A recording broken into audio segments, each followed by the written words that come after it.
Global পয়েন্টের পক্ষ থেকে আজকের প্রতিবেদনে সবাইকে স্বাগত জানাচ্ছি। মধ্যপ্রাচ্যকে ঘিরে চলমান জটিল পরিস্থিতির মধ্যে আন্তর্জাতিক অঙ্গনে নতুন করে আলোচনায় এসেছে একটি সামুদ্রিক পরিবহন ইস্যু। বিভিন্ন আন্তর্জাতিক প্রতিবেদনে বলা হচ্ছে, ইরানের উদ্দেশ্যে চীন থেকে দুটি রাসায়নিক বাহী কার্গো জাহাজ রওনা দিয়েছে। বিষয়টি সামনে আসার পর আন্তর্জাতিক পর্যবেক্ষকদের মধ্যে এ নিয়ে আলোচনা শুরু হয়েছে।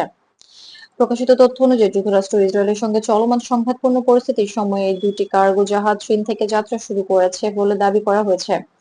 ধারণা করা হচ্ছে, জাহাজগুলোতে বিপুল পরিমাণ সোডিয়াম পারক্লোরেট বহন করা হচ্ছে। এই রাসায়নিক উপাদানটি সাধারণত বিভিন্ন শিল্প খাতে ব্যবহার করা হলেও প্রযুক্তিগতভাবে এটি রকেট জ্বালানির একটি উপাদান হিসেবে ব্যবহৃত হতে পারে।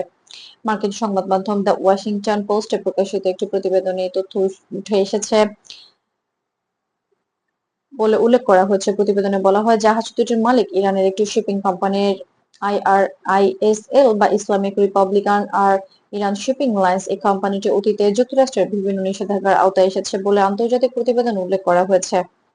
প্রতিবেদনে আরো বলা হয়েছে, কার্গো জাহাজ দুটি আগামী সপ্তাহের মধ্যে ইরানের কোনো বন্দরে পৌঁছাতে পারে বলে ধারণা করা হচ্ছে। তবে এই ধরনের তথ্য অনেক সময় বিভিন্ন সূত্র থেকে আসে এবং চূড়ান্তভাবে যাচাই করার প্রক্রিয়া চলতে থাকে বলে আন্তর্জাতিক বিশ্লেষকরা উল্লেখ করেছেন।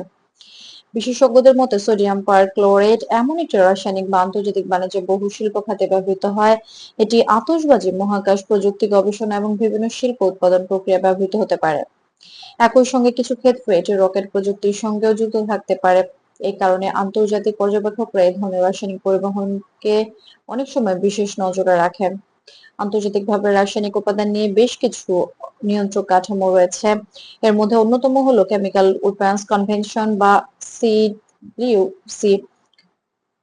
এই আন্তর্জাতিক চুক্তির আওতায় সদস্য দেশগুলো রাসায়নিক অস্ত্রের ব্যবহার ও উৎপাদন নিষিদ্ধ করার বিষয়ে প্রতিশ্রুতিবদ্ধ। এই চুক্তির বাস্তবায়ন তদারকি করে organisation for the prohibition and chemical weapons বা ওপিসিডব্লিউ ইরান এর আন্তর্জাতিক চুক্তির সদস্য দেশ হিসেবে স্বীকৃত। ফলে দেশটিতে শিল্প রাসায়নিক আমদানি বা ব্যবহারের ক্ষেত্রে আন্তর্জাতিক কাঠামোর অধীনে বিভিন্ন ধরনের পর্যবেক্ষণ ও যাচাই প্রক্রিয়া প্রযোজ্য হতে পারে বলে বিশেষজ্ঞরা উল্লেখ করেছেন। এছাড়া চীন ও ইরানের মধ্যে দীর্ঘদিন ধরে বাণিজ্য সম্পর্ক রয়েছে, বিশেষ করে জ্বালানি, শিল্প, পণ্য, প্রযুক্তি এবং রাসায়নিক শিল্প সহ বিভিন্ন খাতে দুই দেশের মধ্যে বাণিজ্যিক সহযোগিতা দেখা যায়। আন্তর্জাতিক বিশ্লেষকদের মতে, এই সম্পর্কে অনেক সময় আঞ্চলিক ও বৈশ্বিক অর্থনৈতিক আলোচনায় গুরুত্বপূর্ণ ভূমিকা রাখে।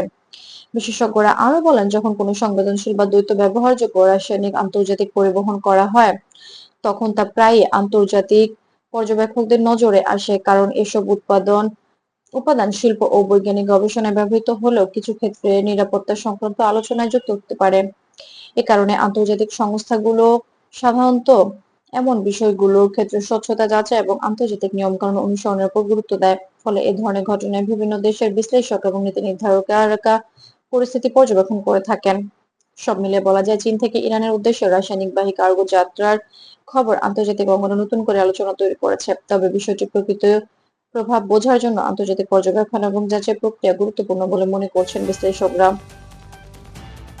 গ্লোবাল পয়েন্টের সঙ্গে থাকার জন্য আপনাকে ধন্যবাদ। আন্তর্জাতিক গুরুত্বপূর্ণ বিষয়গুলো সহজভাবে জানতে আমাদের চ্যানেলটি সাবস্ক্রাইব করতে ভুলবেন না।